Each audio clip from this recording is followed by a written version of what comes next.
Good morning, kids! We are on English 4 at the second quarter, week 1. I'm your English teacher, Teacher Rowena Acdan from Malikboy East Elementary School. Hello, kids! Welcome to another learning activity online. Just a gentle reminder, Netiquette is a must. Number 1, turn off your microphone. Number 2, turn on your video cam. Number 3, listen attentively. Number 4, cooperate with the discussion. Click the raise hand button to answer. And number 5, speak up when teacher asking you. The objective of our lesson is use context clues to find meaning of unfamiliar words. Definition, exemplification. From Milk, English 4B, IA-31. In the previous lesson, we learned that meanings can be identified and understood in various ways. Two of these ways include analogy and classification. This helps in understanding meanings and text through word association. Before we start with our proper lesson, let us have first a review. To know who among you learned something from our past lesson, you have to choose the letter of the correct answers and write your answers in your notebook. You are free to answer and raise your hands. Every item, I will give you 5 seconds to think of it. And now let us start. Number 1. A puppy is to dog as duckling is to blank. Letter A, duck. B, chicken. C, goose. D, bird. 5, 4, 3, 2, 1. Okay. 5, Who 4, has an 3, answer? 2, 1. Okay, what is your answer? So the answer is, a puppy is to dog as duckling is to a duck. Very good. Next number 2. Bracelet is to wrist as earring is to blank. 5, A, 4, neck. 3, 2, Letter 1. B, hair. Letter C, ear. Or letter D, finger. In. 5, 4, 3, 2, 1. Okay, so the answer is letter C.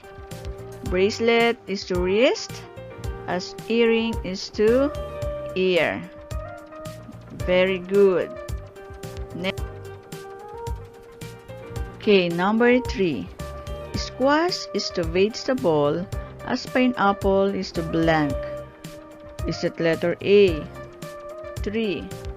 Letter 5, B, 4, fruits. 3, Letter 2, C, 1. flower. Letter D, plant. Okay, answer. 5, 4, 3, 2, 1. Okay, so squash is to vegetable as pineapple is to letter B, fruits. Very good. Number 4. A guava is to green as an apple is to blank. 5, Is it 4, A, 3, yellow. 2, B, 1. pink. C, violet. And D, red. 5, 4, 3, 2, 1. Okay, so the answer is letter D, red. Last number 5.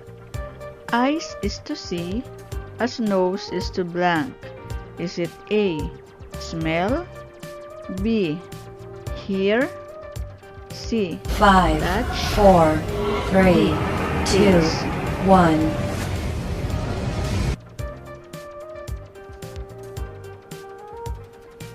Okay, so the answer is eyes is to see as nose is to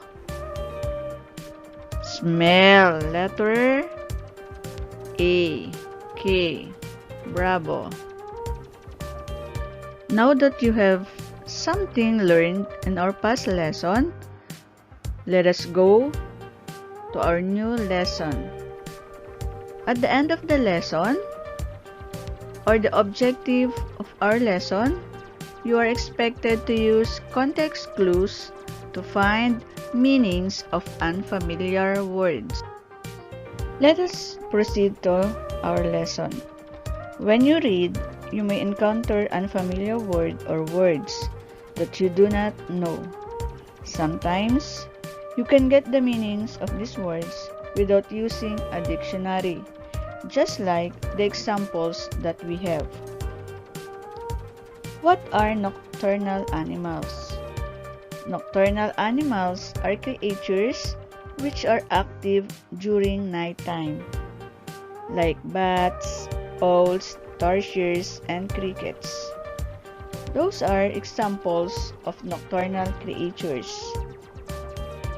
The words in a bold, bats, owls, tarsiers, and crickets are examples of those nocturnal creatures.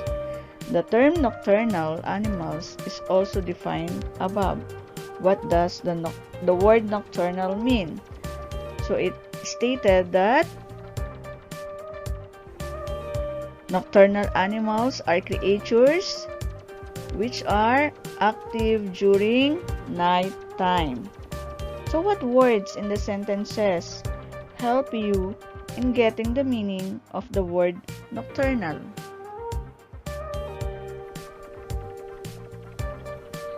You may get the meaning of an unfamiliar word through the use of context clue. Context clues can be presented in various forms. Two of these types of context clues are presented through exemplification and definition. To know more about our lesson, let us answer Learning Task 1. The direction is, tell the meaning of each underlined word. Use context clues. Write your answers in your notebook. In answering this learning task, I will give you 20 seconds. But before that, let us see the example. When Carla grows up, she will take up entomology, the study of insects. So, without using a dictionary, we will know the meaning of entomology from the sentence. So, what is entomology? Entomology is the study of insects. Okay. Numbers 1 to 5, words that you are going to find the meaning through context clues are in green color. I will read sentences 1 to 5. Number 1. Henry loves the taste of croissant, a crescent-shaped bread. Number 2. My mother will enroll my 5-year-old sister in a kindergarten, a school for very young children. Number 3. A philanthropist is a person who gives generously to help other people. Number 4. Karate, a form of martial arts that originated in Japan, is popular in the Philippines. Number 5. Scientists have continued studying the celestial bodies, including the sun, the moon, and the stars. So, begin answering.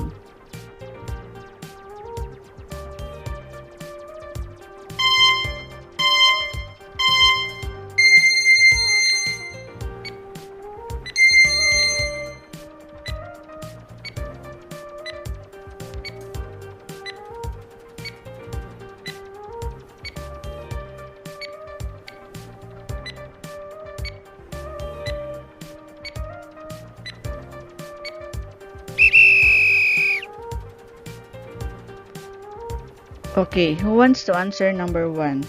What do you mean by the word croissant?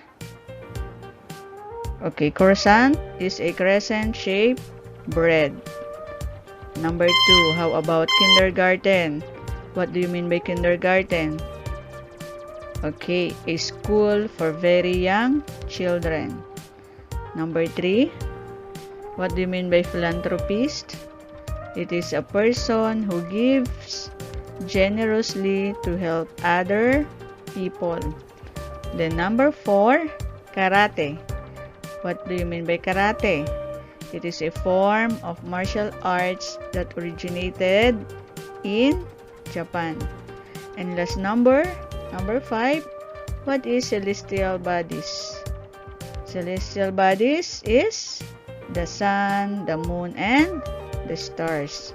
So, through context clues, we know the meaning of the word without using a dictionary.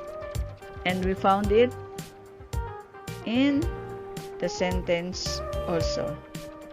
Okay. And to enlighten us about context clues, let us know about further what is a context clues.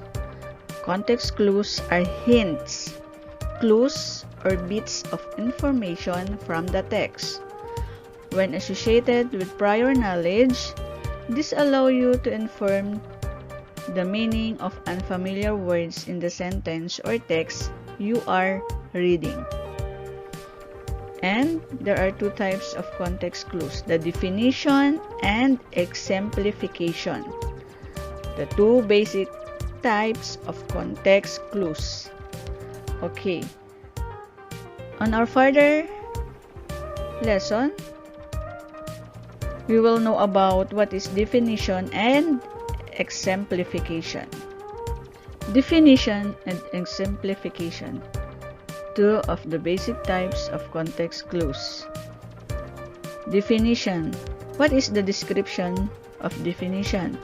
The unknown word is explained by including the meaning using a more familiar word or phrases.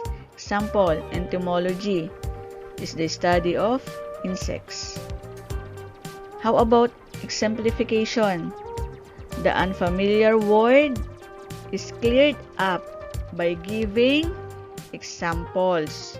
For instance, such as, and for example, may be used as signals. Okay, mammals. Let us have the examples. Mammals, such as elephants, horses, and cows, nourish their young with their own milk. So, exemplification, we use the keyword such as, or sometimes we use the keyword for example. So that is exemplification. While in definition, we only define the word itself. Entomology is the study of insects. Just as simple as that. Okay. So let us answer learning task number 2 from page 7. The direction states that give the meaning of the underlined word, phrase in each sentence. Use context clues. Write your answers in your notebook. So we have the underlined words in every sentence.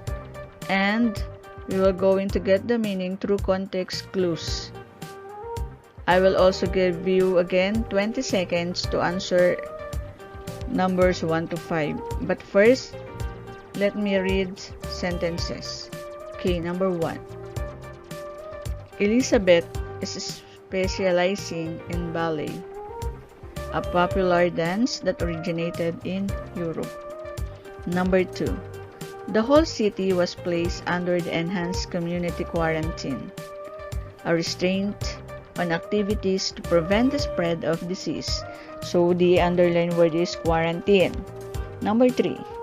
Some have considered arachnids such as spiders and scorpions as pets. So the underlined word is arachnids. The organization will be celebrating its silver anniversary next week. It was 25 years ago when it was founded by a group of students. The underlined phrase is silver anniversary. That's number 5. Do curious about how tsunami looks like. I do not want to personally experience that gigantic sea wave caused by an earthquake. The underlined word is tsunami. So you're going to begin answering in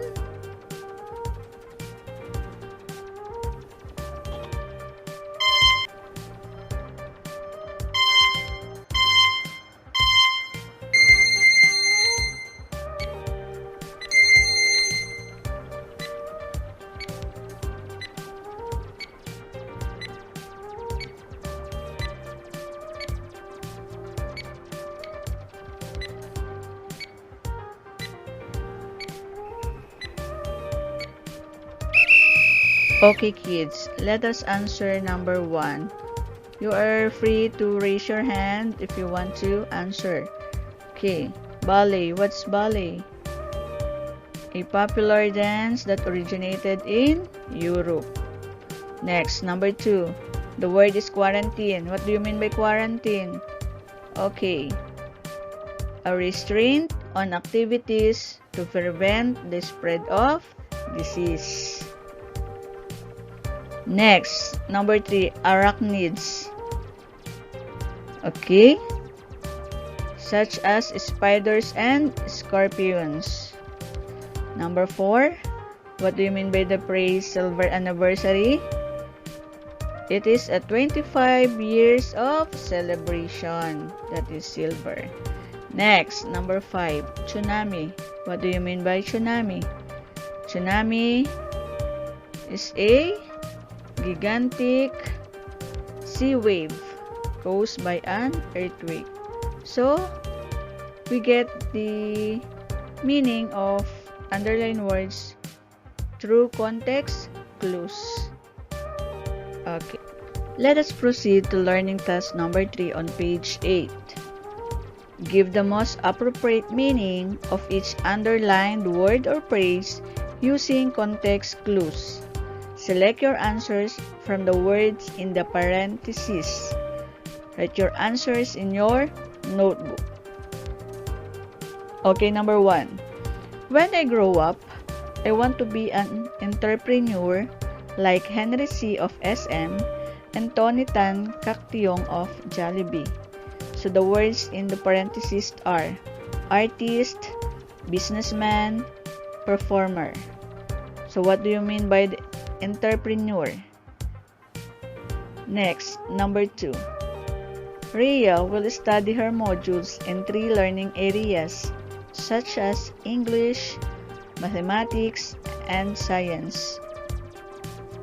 The word inside the parentheses are topics, subjects, lessons. So what do you mean by 3 learning areas?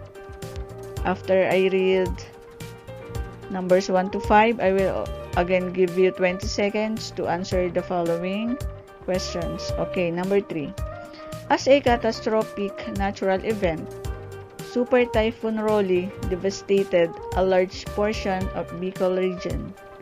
So what do you mean by catastrophic natural event? Disastrous, unlucky, unpleasant.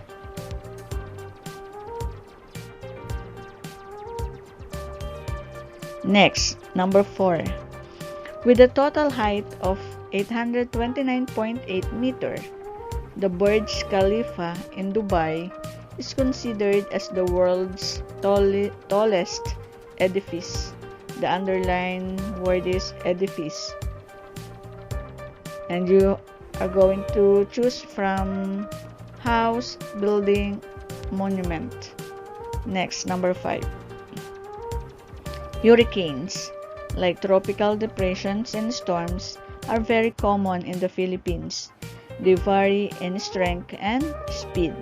So the underlined word is hurricanes, and you are going to select the meaning of hurricanes inside the parentheses. Is that whirlpools, tornadoes, typhoons.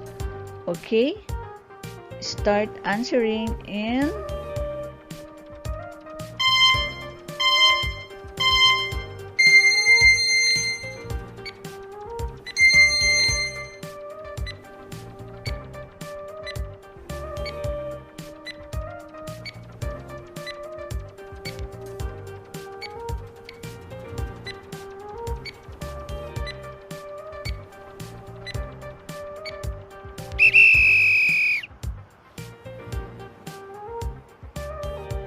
okay, entrepreneur.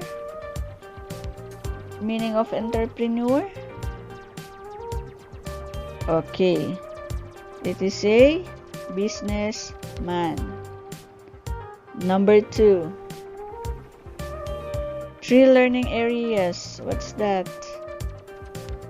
Okay, that is a subjects. Very good. Number 3, catastrophic natural event. What's that mean? That is a disastrous. And number 4, meaning of edifice. Okay, very good. Building. And number 5, hurricanes. What do you mean by hurricanes? It is a tornadoes. Okay, so now that we know the meaning of underline word, we use what type of context clues? Okay, we use the definitions and examples. Next, learning task number 4 from page 8. Direction. Identify the type of context clues used in each statement.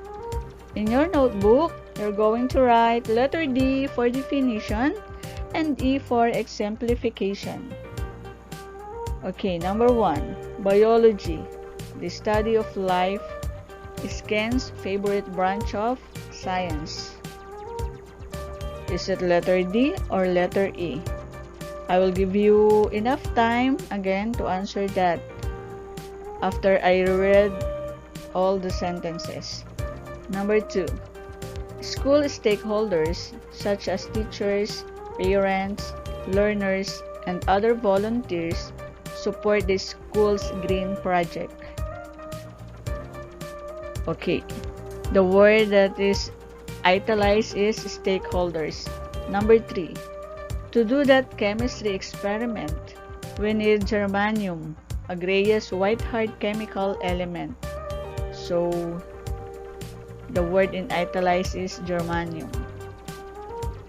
Next, number 4, archaeology.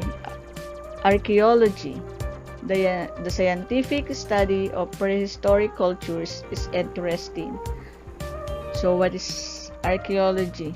Is that we use the definition or exemplification. Next, number 5, pescatorial creatures such as galunggong, tulingan, and tuna are common in the Philippines. So, in learning task 4, we're going to write again letter D for definition and E for exemplification. As we studied a while ago, definition is only define the words, and exemplification, we use the keyword as such as, for example, and other words. So, let us begin answering.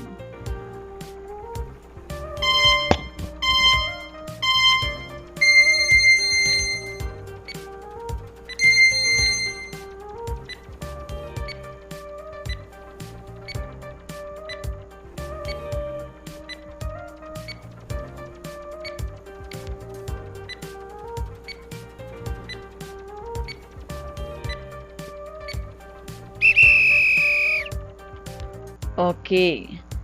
Biology. The study of life is Ken's favorite branch of science. What's that? Definition or exemplification? Okay, that's letter D, the definition. Next, number 2. School stakeholders. What's that? Definition or exemplification? Okay, very good. Letter E, because we use the keywords such as, and we give example, teachers, parents, learners, and other volunteers. Next, number 3, germanium. Okay, letter D, that is a definition of germanium, a grayish white hard chemical element. Next, number 4, archaeology. Is that definition or exemplification? Yes, very good again. That is definition. We define the word archaeology, the scientific study of prehistoric cultures. Next, last number 5, piscatorial creatures. What is that? Definition or exemplification? Okay, very good. That is a exemplification because again, we use the keywords such as and we give examples like galunggong, tulingan, and tuna. Okay? I'm happy that you understand our lesson. And now we are on learning task number 5 from page 8.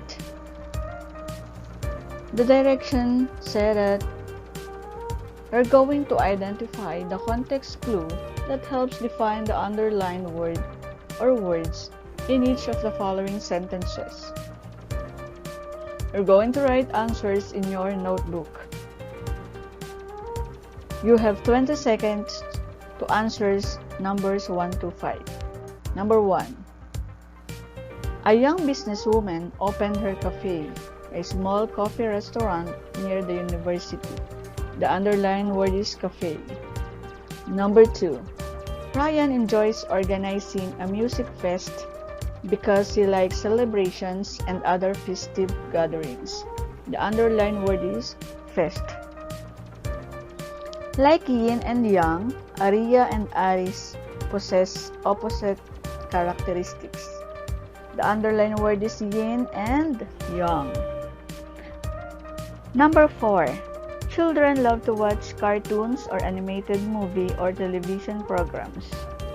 The underlined word is cartoons. Number 5. He was a brave leader of a platoon, a military group or unit. The underlined word is platoon. So again, 20 seconds for answering or finding a meaning of an underlined word.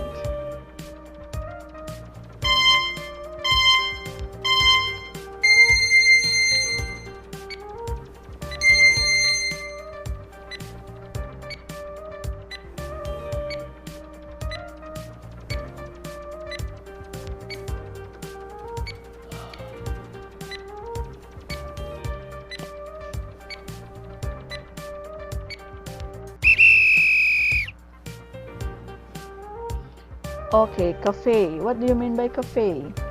It is a small coffee restaurant. Next, number 2, fest. Celebrations and other festive gatherings. Number 3, yin and yang, Aria and Aris. Number 4, cartoons. What do you mean by cartoons? Animated movie or television programs. And number 5, platoon. What do you mean by platoon? A military group or unit. And for our last learning task number 6 on page 9. Give the most appropriate meaning of each underlined word using context clues. Select your answers from the word in the parentheses. Write your answers in your notebook. Number 1. Someday, I will earn extra money to buy jewelry such as rings, necklaces, earrings, and bracelets. What do you mean by the word jewelry? Is it accessories, utensils, or garments? Number 2. Mang Juan repaired my wardrobe for my new garments, such as dresses, blouses, robes, costumes, and other outfits. So what do you mean by the underlined word garments? Is it accessories, wares, or clothes? Next, number 3. Aling Pasing sells different Pinoy viands like adobo, nilagang baka, and chop suey. The underlined word is viands. What do you mean by the word viands? It is desserts, dishes, or crackers. Next, number 4. Conclave, a gathering of cardinals to elect a new pope, is one of the highly celebrated occasions in the Roman Catholic religion. The underlined word is conclave. So what do you mean by the word conclave? Is it a party, a rally, or a meeting? Next, number 5. Mr. De Chavez teaches mathematics very well. He is a proficient teacher. The underlined word is proficient. So what do you mean by that? Is it a license, a competent, or humble? So, answer starts now.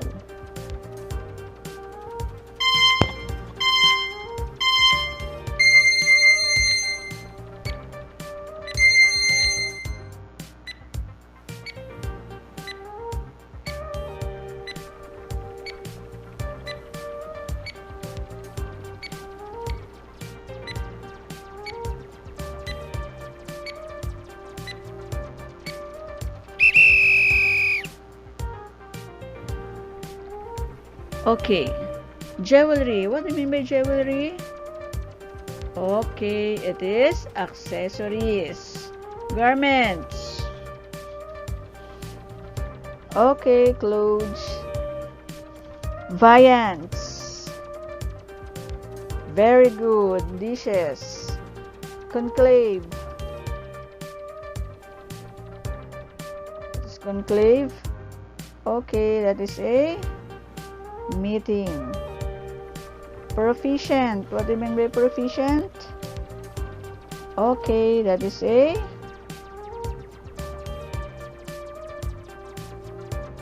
competent. And for our assimilations, let us answer in your notebook and complete the paragraph by selecting your answers from the given choices. The choices are definition, unfamiliar, exemplification, and clues. Okay, I will read the paragraph. Context blank, which is supposed to be number 1, are hints or bits of information from the text. When associated with prior knowledge, this allows you to infer on the meaning of blank, which is number 2, words in the sentence or text you are reading. 2 of the basic types of context clues are definition and exemplification.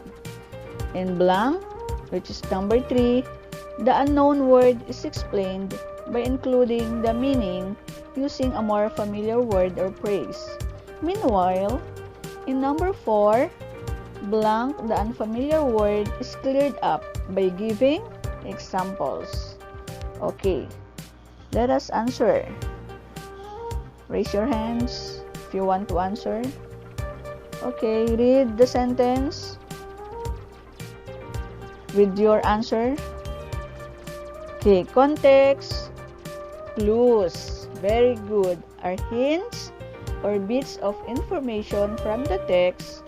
When associated with prior knowledge, this allows you to infer on the meaning of number 2, unfamiliar words in the sentence or text you are reading. 2 of the basic types of context clues are definition and exemplification. In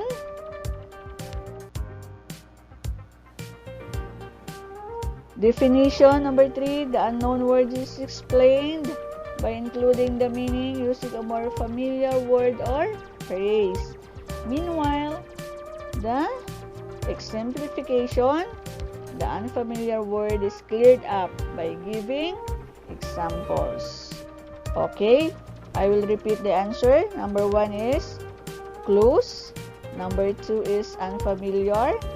Number 3 is definition. And number 4 is exemplifications. Okay. And that is the end of our learning task. Okay, children, do you have any questions? Okay, no questions? Thank you and God bless us all. See you on the next lessons. Bye-bye.